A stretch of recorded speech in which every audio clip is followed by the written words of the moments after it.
So, Ripley, based on the Patricia Highsmith novel, Talented Mr. Ripley, but also she has a series of novels, 5 Ripley novels.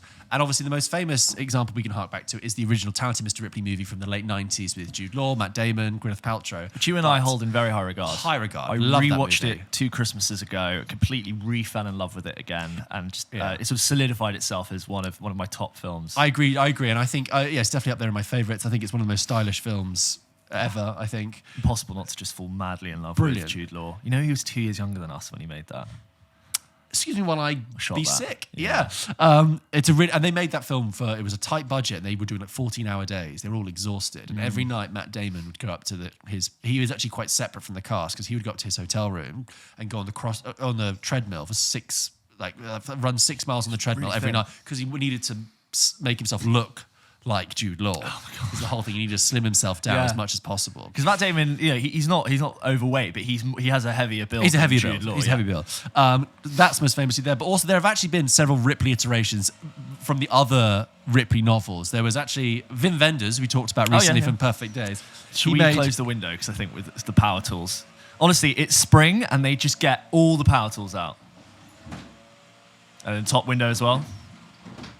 So Wim Wenders, who we talked about recently, he made a Ripley movie in 1977 called The American Friend with Dennis Hopper playing Tom Ripley. Very different, all of these iterations, very different styles. That was based off of the 3rd Ripley novel. Then they made a Ripley movie in 2002 with John Malkovich called Ripley's Game. Yeah. He played Ripley then. And then there was apparently a terrible 2005 Ripley movie called Ripley Underground, where Barry Pepper played Tom Ripley. Barry Pepper is the sniper in Saving Private Ryan. Oh, yeah. Anyway, but... Great name. But a dormant franchise from very popular novels. Patricia Highsmith also was a very interesting writer. She considered one of the great crime murder writers. And she wrote this and Strangers on a Train. Oh, she also wrote Carol, the story that would become the movie Carol, called The Price of Salt.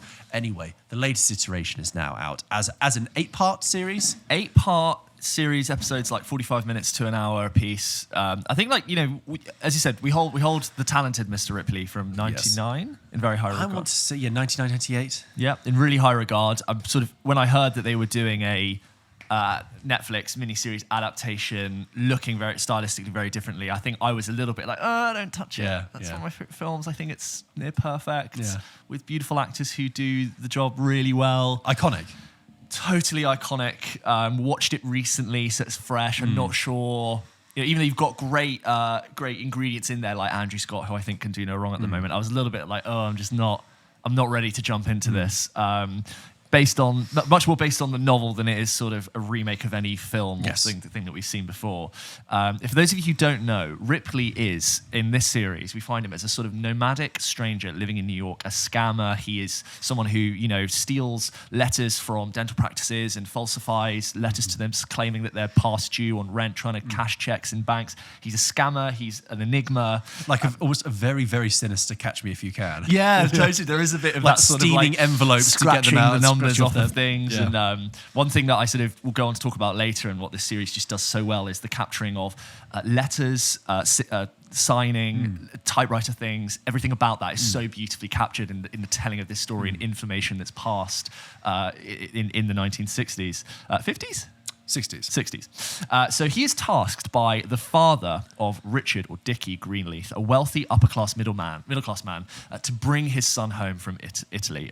Richard Greenleaf, he's played by Johnny Flynn in this series, has been living in Italy, sort of beyond his means, in a huge house. He doesn't really have any direction. He's painting, he's pursuing art, but basically his father's like, look, it's time for him to come home.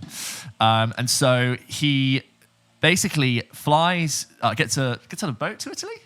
We don't see how. I assume he would have probably got a boat, but we don't know. Goes to Italy and travels all the way to this part of town and slowly introduces himself to Dickie, pretends to be someone who is lived in parallel to his life from New York, and slowly entwines himself into Dickie's life. He's also got a girlfriend called Marge, played by Dakota Fanning, who's, I think, really good in this. And does really well. And sort of, she's very suspicious of him, and he's not upfront with the reason he's there initially. But all of a sudden, this obsession grows to mimic the life of Yeah. Dickie and sort of become part of him. There's an infatuation, an obsession, a slightly subsexual, like he's wearing his clothes and posing as him, and all of a sudden it completely departs from what he was originally tasked to do. And I think also, do stop me, but it's also this like very much like class-based thing where, you know, when we first meet Tom Ripley in New York, he's in a crappy apartment where, you know, really making ends meet by doing these scams. Yeah. And suddenly he finds himself in this position of luxury around people with wealth. He absolutely, Dickie represents, absolutely idolizes everything that Dickie represents, and also is a touch envious as well. Yeah. And there's this aspirational element to him, and he realizes culture and art and knowing things about all exactly. And he's almost like he arrives in Italy, meets Dickie, and realizes he's like, hold on, this is a great thing going on here. Levels to this. Yeah, I need to make sure I can continue. Yeah, he almost say this is sort of apologies for the drilling outside. It's power tools. There's almost this thing where like he's pretending to elongate his stay and sending letters back to Richard's father being like, oh, you know, that money you sent, would you mind sending me a bit more so I can stay here? Because anyone would. So the first thing to notice about this is that I was slightly thrown by the difference in the age of the cast members attached to the age of certainly the Talented Mr. Ripley film and obviously the actual characters as they were written. From what I'm aware, the characters in this novel, I think Dickie's meant to be in his mid-20s, and Andrew Scott is 47, who's meant to be a similar age because they grew up together, and Johnny Flynn is, I think, in his early 40s, which sort of threw me a little bit because I was like, I think there's something about the young passion and flair of those characters to me is distinctive of people who are in their 20s. And also the fact that Dickie is being sort of wayward in Italy, lounging about, is a very kind of 20s immaturity. It's kind of, you see that as someone characteristic in their 20s. When someone does it in their 40s, it's kind of... And a father telling his son who's in his 40s to come home and... Yes, how old is that slightly father? Strange. Yes, I've always found that slightly strange. And I think that the series probably wants you to imagine that they are 10 years younger, even though the characters are meant to be 15 years younger. And don't get me wrong, Andrew Scott, we've talked about this on the show before. For 47 looks fantastic. When he was doing promo for All of Us Strangers... skin, everything, just I know. He's looking great. I mean, no, to be aged, more just like I am thrown by the thematic differences between people in their late 30s and in their 20s. And that did sort of throw me. The other thing about this is that it is a noir black and white adaptation of this. And who was it who made it? It was... Robert Elswit? No, Steven Zeilen, who's the director, who's commented on the fact that he chose to shoot this in black and white. He said, when I read the book, it had a black and white photograph on the front cover. And to me, for the rest of the time, I only pictured this series in black and white. And you and I have seen the film, which is gorgeous to look at. You almost can't imagine sucking the colour out of that whole story. But and in that film as well, it's like, you know, the red of the Campari is jewel red, ruby red. The blue of the sea is aqua blue. Jude Law's tan skin. Yeah, the blonde. It shimmers like a film photograph. Totally. And you realizing that this is going for something completely different. We obviously start, you know, in New York, and you're shooting the city in this very gothic noir style, and it goes on to basically really define itself as a totally different telling of this story. So. It's shot by Robert Elswit, who's shot There'll Be Blood, Magnolia, Nightcrawler, and many others. It's absolutely spellbindingly gorgeous. He's a real heavyweight cinematographer. He's great. I just thought that, you know, looking at this, you immediately think this is a deeply gothic, black and white, noir, Hitchcockian treatment of this story. It's so definitive. It immediately, I think, differentiates itself from that film. Completely different. I think it's great, by the way, this series. And it goes on to prove that it is so deserving its right to exist and to tell this story in a way that I don't think that film even touched. That film still stands an incredible film, but I'm so glad this version exists. It's about 45 minutes to an hour long episodes, but you could watch it through like a film. I watched this in 2 sittings. I could not stop looking at it because it just effortlessly flowed. I became completely enraptured in Ripley as a character. And one thing that I found interesting about it is I think in the film, as audience members, we all fall in love with Dickie. We're longing for Dickie to notice us and to bring us in. And you like Ripley, become obsessed with Dickie. And in this series, I found that that's not what this series was trying to do. I don't think Johnny Flynn should necessarily be compared to Jude Law's performance because they're so different. But to me, the obsession in this series was with Ripley. You're meant to be obsessed with his every move because I never really got And I think I'm a sort of I think Johnny Flynn's performance did slightly leave me lacking when I'm watching this, because he didn't sort of entice me. I didn't understand why I wanted to obsess with this character. I didn't fall in love with him like I did with Jude Law. I actually think he's a little bit. Sometimes his delivery was, well, you know, you gotta. What are you gonna do tomorrow? It's a little flat. He's very still, and it's not the same performance, but it doesn't have the same. I'm not in love with Dickie in this. I think I was going to say, I noticed something like that. So just for the record, I've only seen 2 episodes. Yeah. James has seen the entire 8. But of the 2 episodes I've seen, I noticed that in its different aesthetic, stylistic approach, the sort of when Dickie and Tom first meet and the whole interaction, it's framed much more as sort of awkward and stilted and cold. Whereas just for comparison's sake, in the film version, it's much more romanticized, energetic, confident, and you see Matt Damon as Tom Ripley really turn on the charm. And what I noticed at first is that there wasn't actually a clear demarcation between the Ripley that we see in the shadows and the Ripley that's interacting with Dickie. It's sort of the same awkwardness. So first of all, I agree with you. I'm like, what is there about Dickie that's so enticing, other than the material and the sort of, you know, the handsomeness of him to the wealth Ripley. and everything we exactly. said before, But also, what is so charming about Ripley to Dickie for him to want to continue to hang out with him? Because I noticed, this sounds like a criticism more than I actually, because there's the homoerotic element of it as well, which is unclear and left vague. But like when that first interaction, when they first meet, before you know it, they quickly cut and they're walking up the steps to the villa and they're having a drink in the villa. Invited him for a coffee. And I'm sort of thinking, oh, hang on, what's happened there? Dickie, you've met someone that you don't actually remember who claims to know you. I suddenly find you've got to the point where you're having drinks together. Maybe because I guess you're another American, just out of politeness, another American. But I'm thinking, I don't see the charm of Ripley. I don't see Ripley working his charm, or conversely, Dickie working his charm on Ripley to the same extent. Not a major problem, but I did think that. I was like, why are these two people Anyway. Yeah, totally. And structurally, this obviously, but in sort of how the story plays out, happens very differently. In the original, or in the movie of Talented Mr. Ripley, the turning point of the plot takes place about halfway through, maybe almost 2/3 of the way through. Whereas in this series, that happens way earlier. And this series really comes alive after that moment. And I think because a good series that I was into to just being unable to stop watching and just taking off. And the devil is in every single detail that I'm so glad was played out to me so slowly. The pacing is slow, and you notice that when you first watch episode 1, but that all of a sudden doesn't matter once you start getting into it, because every brushstroke, every flick of autograph and signature, every letter opened, every typewriter key is given detail, and it becomes so clear as to why that detail is so important later. And it's just scintillating and evocative and just brilliant. I cannot shower this series with more compliments for how much joy it gave me. Gorgeous to look at. The details of the web of lies that is created as this thing goes on. It's just so captivating to see play out. And what I really like about this series, and it's true for the film as well, is that as audience members, we are given access to all the information. We know exactly what happened. We saw what happened. We've seen all the truths play out. And we're just watching great minds trying to figure out what actually happened. And that's so entertaining. Watching them go down, dead ends and then coming back, getting the wrong information, but realizing what was true. It's so fun to have seen. It's like watching a great poker match. You know how everyone else, what everyone else's cards are, and you're watching them figure out. Just brilliant. The cinematography, choosing to go noir, black and white.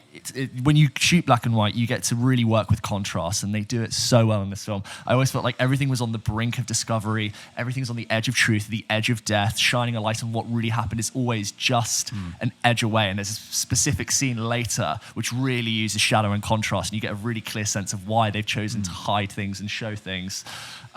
Everything that is beautiful in this series, whether it was a person, a place, a relationship, eventually gets muddied, disgusting, and brutalized. And again, contrast of beauty and horror. Andrew Scott is the best actor working today after this series. He's completely spellbinding. Do you know what's interesting about Andrew Scott is that he was a supporting actor for so long, and wonderful and amazing things, and also a very accomplished theatre actor, as we've said before. And he's had 2 leading roles back to back now this year, with All of Us Strangers and now this, and it's like it's so obvious. Of course he should be the leading man in things, because he's just so interesting. I'll say, when you said about the pacing, I agree. I think it's deliberate.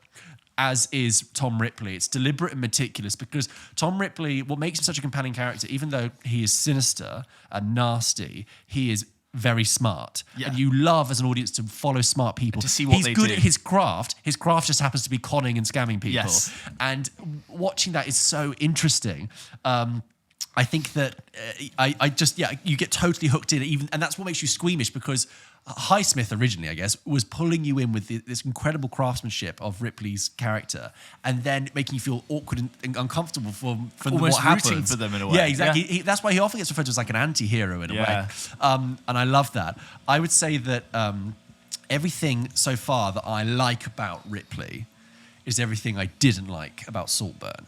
And I think this is very important to bring up Yeah. because we just went through Saltburn fever, which was so big and so like, oh my God, everyone obsessing about it. And like everyone who finds out that I do a film podcast, who are Yes. very casual film viewers, go, "Oh yeah, what do you think of Saltburn?" It's a question I'll get asked four times a day if someone finds out I do a film podcast, which is really interesting. Yeah. But anyway, So on the one hand, you have Saltburn, which took heavily more than was respectable from the talented Mr. Ripley, and Saltburn's whole aesthetic approach was excess, and it was excessive to the point because I felt it was excessive because it was excessive in lieu of any depth, right? yeah, Now, and I think implied depth that wasn't exactly. really fleshed Now, out. as an aesthetic approach, excess is fine. Like I said at the time, Looks beautiful, I like that the kind of trashy excess of the late noughties. That's fine, but when you compare to something like Ripley, which is so stripped back, black and white, and deliberate and focused, I'm like, I don't need to see Andrew Scott lick